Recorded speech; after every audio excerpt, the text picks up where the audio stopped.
Welcome to Pindar Poetry. We hope you learned something new. You start by confirming the file is processed. YouTube needs the finished upload to generate options. Once done, open YouTube Studio and go to Content, then select the video you want to subtitle. Make sure you set the video language first, because that improves auto caption accuracy. Now click Subtitles to view available tracks. You can use auto sync, upload file, or type manually.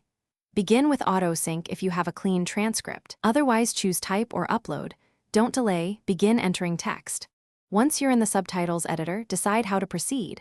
Auto sync if you have a transcript, upload if you have an SRT/VTT file, or type manually for precise control. If you choose auto sync, paste the transcript and hit sync. YouTube will align text to speech automatically. If using upload, select the correct file and language. Make sure timestamps are intact. If typing, use the timeline to split lines and adjust start/end times. This gives frame-accurate captions, so viewers read comfortably. Finish by reviewing the full captions track. Fix timing, short and long lines, and ensure reading speed feels natural. Aim for under 17 characters per second for accessibility. Once satisfied, click Publish. You can also enable community contributions or add translated tracks for wider reach.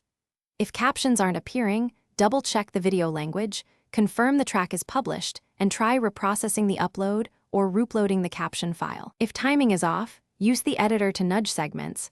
Small shifts solve most sync problems quickly. Thanks for watching. Consider subscribing if we helped you.